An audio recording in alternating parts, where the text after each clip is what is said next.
Who is Chukwuemeka Odumegwu Ojukwu? Sit back and relax, let me take you on a ride. Late Chukwuemeka Odumegwu Ojukwu was born in 1933 in Zungeru, a community in the northern part of Nigeria, which was then a colony of Britain. He was the son of Sir Louis Philippe Odumegwu Ojukwu, one of the most successful businessmen among the Igbos, the largest ethnic group in Nigeria. Consequently, the younger Odumegwu Ojukwu received the best education money could buy. His primary education was at a private Catholic school in the Nigerian city of Lagos. Before he was 10 years old, he was enrolled at nearby King's College as the youngest pupil in the institution's history. 2 years later, Odumegwu Ojukwu's father transferred him to a school in Surrey, England, called Epsom College, to finish secondary studies. Odumegwu Ojukwu had a natural athletic ability and, during his years in England, he honed his skills on the playing field when not attending classes. In school-sponsored sports he served as captain of the rugby and soccer teams. He also set the All-England junior record in the discus throw. In 1952, Odumegwu Ojukwu was admitted to Oxford University. He majored in history, graduating in 1955 with honours. As an undergraduate, Odumegwu Ojukwu continued to pursue his love of athletics while developing outside interests in drama and journalism. He served as a leader in the Oxford branch of the West African Students' Union during this time. In addition, he was known for his flashy sports cars, which he frequently drove at high speeds between Oxford and London. It was at Oxford that he met a female law student named Njideka. She eventually became his wife. With a degree from Oxford University and a wealthy father, Odumegwu Ojukwu was guaranteed access to the highest levels of British colonial Nigeria. Rather than relying on his father, however, he chose to enter the workforce. Odumegwu Ojukwu was hired by the Nigerian Civil Service and became the Assistant District Officer in the town of Udi, overseeing community development in rural areas. He later served in the same position in the towns of Aba and Umuahia. As a community development leader, he gained a reputation for his quick understanding of complex issues and was respected for his fair recommendations. In 1957, again in an attempt to distance himself from his privileged upbringing, he joined the army. His father was so against this decision that he did not speak to his son for the next 2.5 years. Meanwhile, the younger Odumegwu Ojukwu completed officer training in England at the Officer Cadet School at Eton Hall and was commissioned a second lieutenant.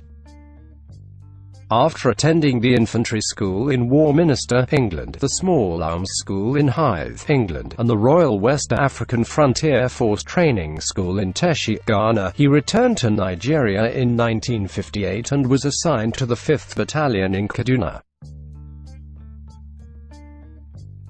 Once Nigeria had gained independence from Britain in 1960, Odumegwu Ojukwu was quickly promoted. He held the rank of Major by 1961. As one of his assignments, he served with the Nigerian 1st Brigade in the Congo as part of the United Nations peacekeeping program.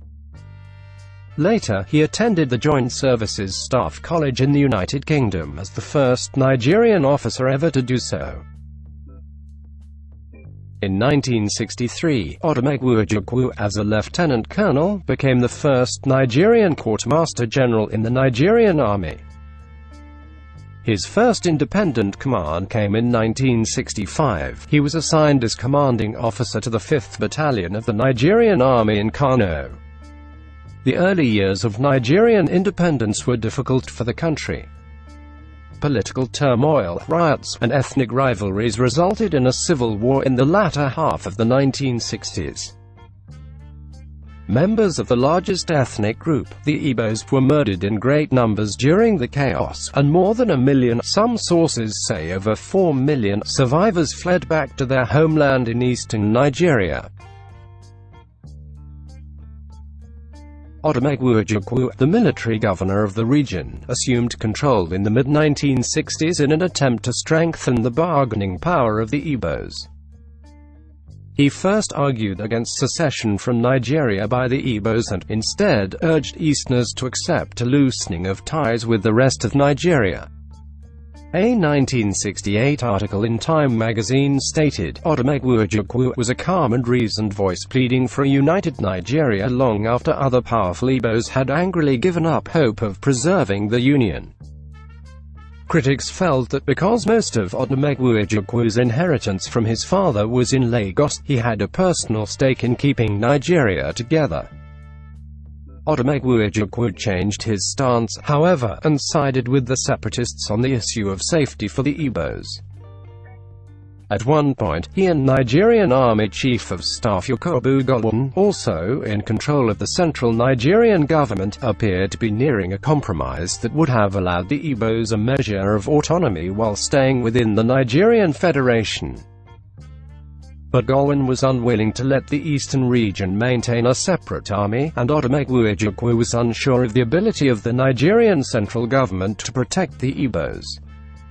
Odumegwu Ojukwu reluctantly demanded independence for the Easterners.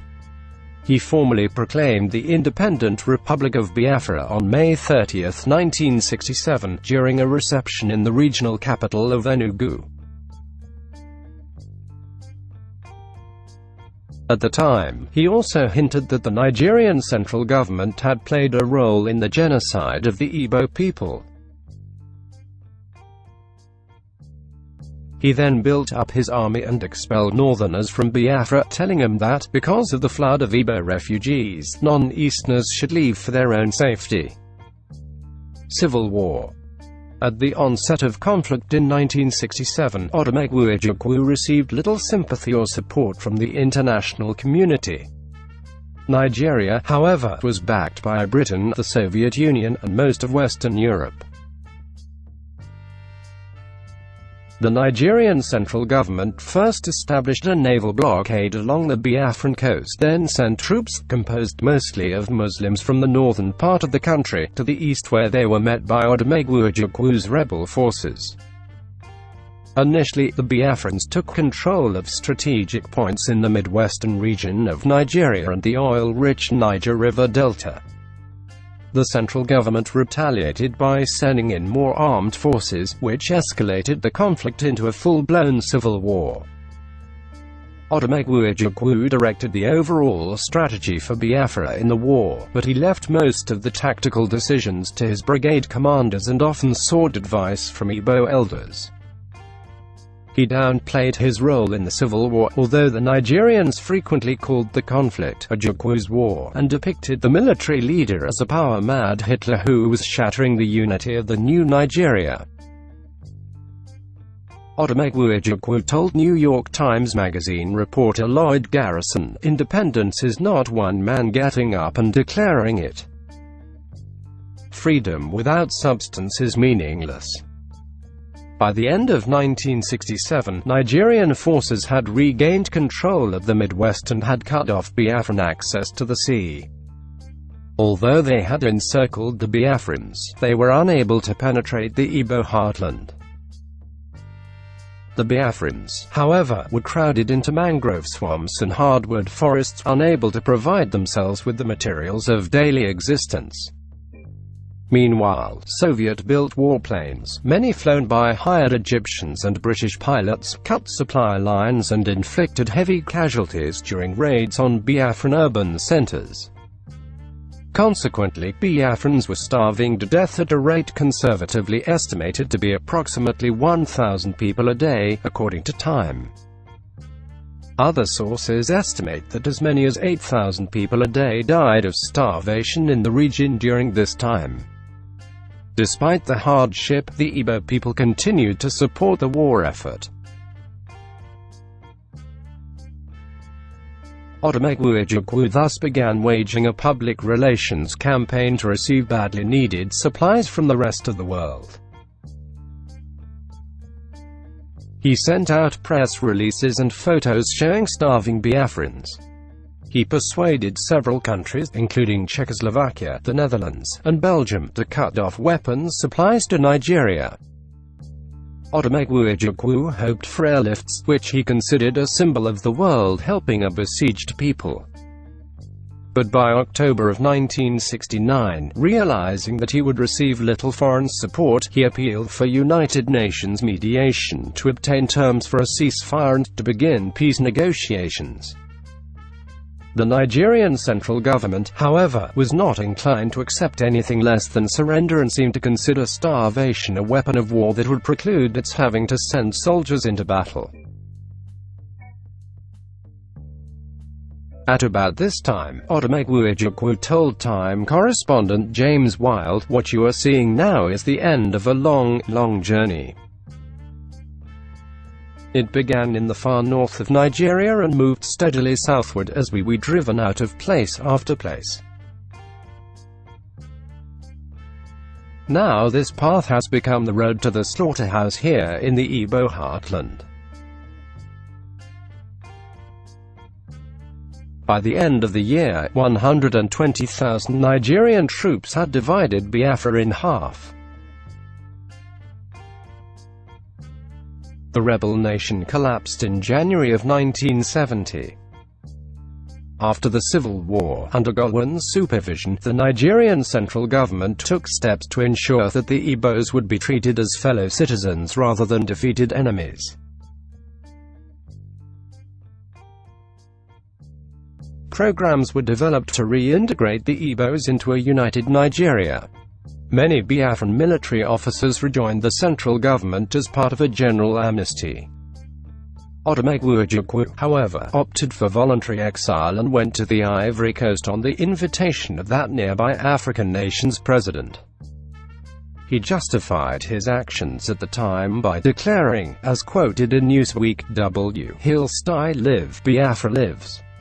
Subscribe and give this video a thumb up. Share with your friends and family.